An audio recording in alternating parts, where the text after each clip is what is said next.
everybody, welcome back to another video by DissociaDID. This is Kaya, I think, potentially. I'm the host of the DissociaDID system. It's definitely not all the way Kaya, somebody else is here, but I'm not fully sure who, maybe Kem. Wait! It's Kaya from the next day. This is editing Kaya. Okay, hold on, okay? So you might have come into this video and been like, oh yeah, okay, video about flashbacks. No. And then there's more. So when I was filming this video, I was in the worst mood. I've been in a terrible mood for the last week because we had a really massive flare-up of our chronic illnesses. Probably because of that, we've had a really blendy situation being going on. Yesterday while I was filming, I couldn't tell who was fronting with me, right? I can now, just by looking at that footage and knowing who else was around for the next, rest of that day and kind of the day before.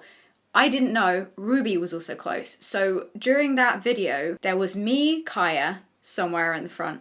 There was Kem, somewhere in the front, who is Kaya, me's personal protector. There was Jade, also somewhere in the front. And then Ruby was also around, generally close enough. And all those things have passive influence on the host or the person fronting and how the body behaves, how whoever is in the body is feeling, acting, thinking. It impacts and affects my behavior, my speech. Every single one of those people has their own opinions, feelings, emotions, and history. And all of them are exerting a pressure and an influence on the host or whoever is in the body at that time. That means that throughout this video, you're gonna hear pretty massively, in my opinion, maybe just because I know these alters and I know how their voices sound and what their personalities are like, you will be able to see throughout this video, not only that it's really hard for me to keep a train of thought, rather than referring back to things I know have happened in the past, like, I know we've made a video about this, that, and the other before, because it's hard for me to think in terms of what's happening right now and what things I want to say right now, because my thoughts were so full of multiple people's different opinions, and more importantly than that, their emotions. I was so overwhelmed by different people's emotions in this video, and it probably isn't showing that much on my face, but it is showing through my voice. I was just editing and I thought, you know what, actually, I need to jump in and speak to you guys about this because it's a fantastic example to learn from of what a DID system can look like, just our DID system. This obviously wouldn't be accurate for every DID system in the world, we are our own system. What it can look like when you're blendy and passive influence is happening from various alters around the front. You'll be able to hear my voice change. So if you're familiar with alters like Jade, Ruby, you won't be familiar with Kem because he's not really been on the channel, or me, Kaya, you'll be able to see throughout this video, you can hear, for example, Jade's really clipped sudden ends to sentences at some points that come out of nowhere. You'll be able to hear when Kaya is more forward fronting and everything gets a little bit softer and a little bit more gentle and reassuring and validating, versus when other alters like Ruby, Kem, and Jade are all in front and it's just factual, it's just get the information out. There's less sort of kindness, I suppose, coming forward. But what's really interesting to me is the fluctuation in the depth of my voice and my cadence. So not only the words I use, but the way those words are being said. And also my body language. I do hope that this video is helpful in terms of preparing for flashbacks, dealing with flashbacks and the after effects of those flashbacks. You can watch it once to get the information out of the actual video and what we're trying to tell you and the advice that we're giving, and once to see the impact of what being blendy can look like, passive influence, and just see where you can see changes in our behaviour. If you want to, you can leave comments about it and, talk about with other people about what you've noticed, because honestly, half the time, we don't notice things that you notice. We had somebody mention in a TikTok the other day saying, I can always tell when Mike is fronting because you hold and use your mouth differently. And we were like, we do what now? And we've had other things as well. People seem to figure out our tells before we know them sometimes. So let us know what you've noticed, where you can see different alters affecting how the body is being used. Feel free to use this as your life study. I don't know, but please do remember that this is only an example of obviously what it looks like for us, and this is obviously a real-time event that happened, which was all caught on camera because we needed to film something, but weren't really aware of just how blendy we were until afterwards. On with the video, keep an eye out, let us know what you notice. Yeah, hope this video helps. Lots of love, everybody. Wait, no, I don't need to do that. Bye!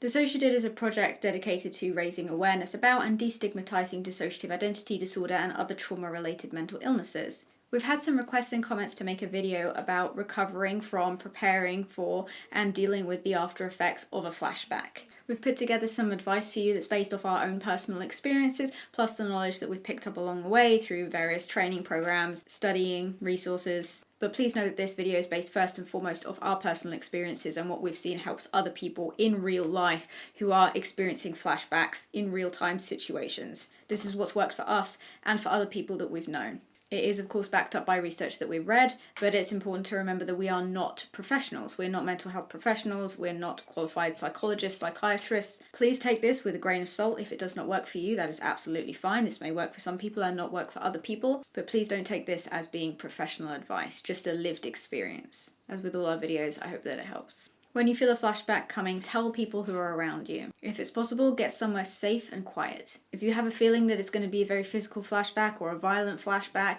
then make sure you get somewhere that is soft if possible. If there's nowhere soft that you could be, so for example, a bedroom, a room with a carpet, blankets, anything like that, then you can always put a bag under your head or something soft to support your head and your back. Essentially, just lay or sit somewhere where you can't hurt yourself. Some people who experience flashbacks will experience it full body. If you're very fully in that memory and experiencing it as if it was happening in real time, your body may mirror the actions that your body was taking when that traumatic situation happened to you. That may include thrashing around. So by getting yourself somewhere where you're less likely to hurt yourself, if you do start to reenact that traumatic experience, you're not going to cause any physical damage to your body. If you can tell what the flashback is going to be about, perhaps you've come across a trigger and you know exactly what flashback or memory it's going to trigger you to, or the theme of it or whatever.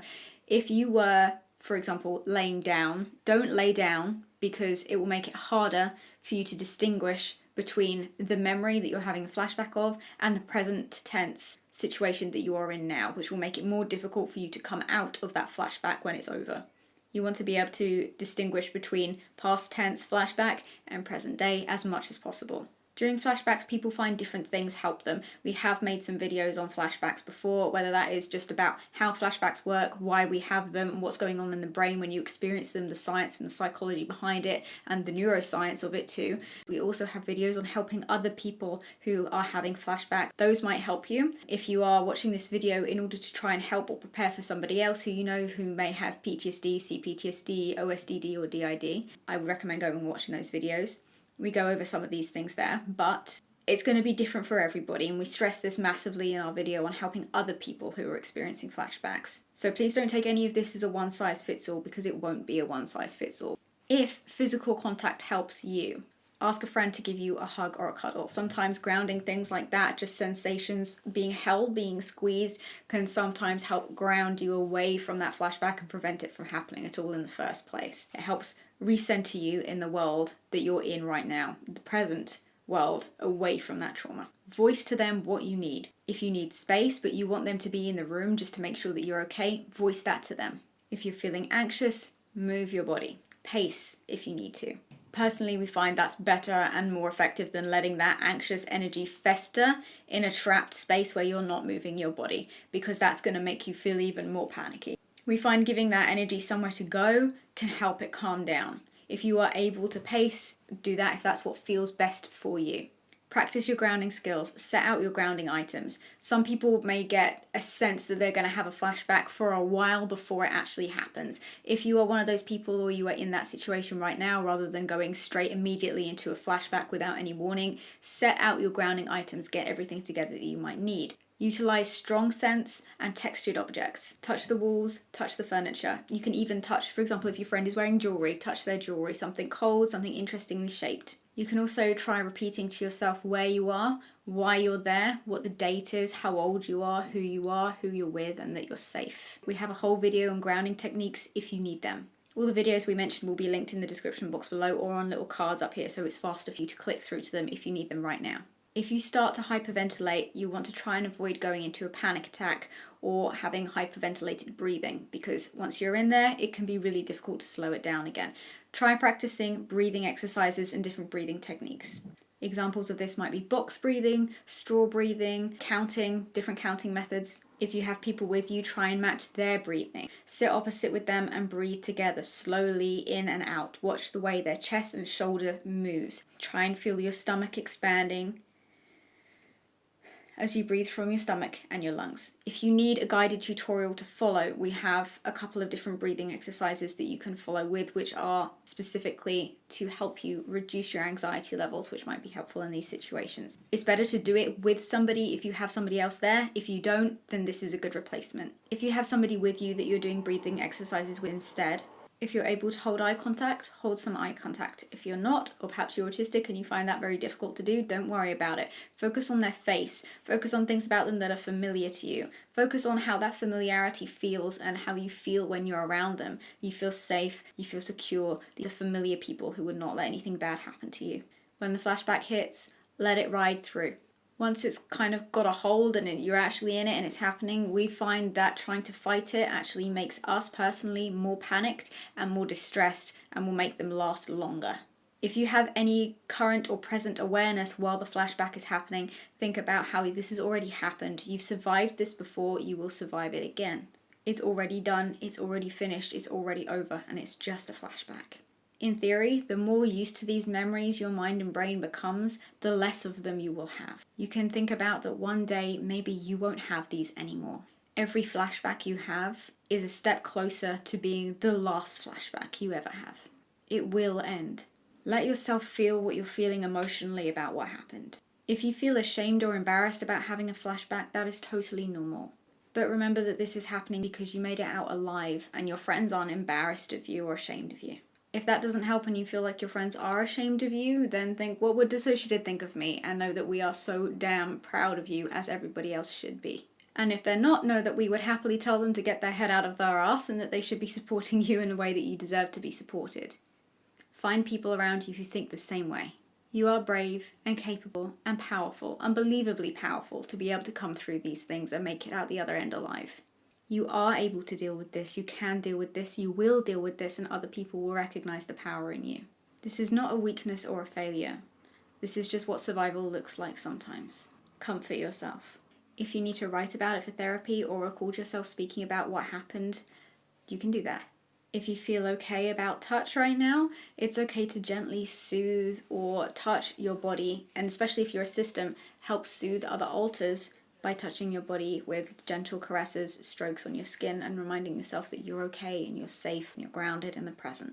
Listen to what your body is asking for you to do. If water is safe, wash your face, dry your tears, remind yourself that you are safe, you have time to process this, and you did it.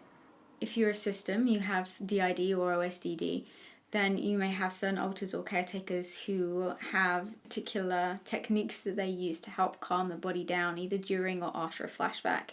For example, our caretaker alter, Sally, likes to sing to us. She will keep singing, even if we are crying and sobbing, until she is able to sing a full song without being interrupted by the body sobbing. This helps us come back into reality and also gives us a goal to work towards. We will finish one whole song that Sally can sing without our body hyperventilating or being interrupted by a hitch of breath from crying. And that is the goal. A full song without being pulled back into the memory. As I mentioned before, we have videos that you can see down in the description box which go over the psychology and neuropsychology of flashbacks, how they work, why you have them, and how to deal with that. We have advice on how to deal with flashbacks, how to help other people who are experiencing flashbacks. We have various videos on PTSD, trauma recovery, lots of videos on DID and multiplicity.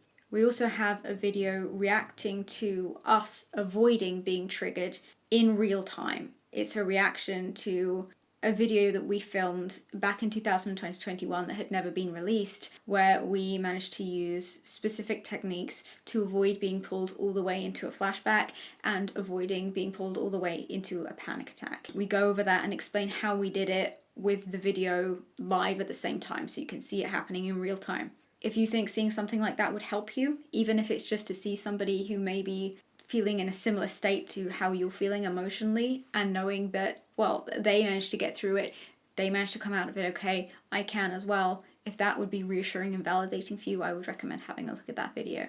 Again, everybody is different. There are multiple different types of flashbacks, and again, we have a video on different types of flashbacks as well. If you need anything else that we haven't already covered, please leave us a comment and we will make something for you. Anything that we can do to help that will walk you through this as smoothly and easily as possible, we will try our best to make whatever we can that will help. Feel free to make full use of everything that we already have available, and we will be listening out for anything else that you might need that we can give. Know that you are safe, you are heard, you are seen, you are listened to, and you are going to be okay. Lots of love, everybody. Bye.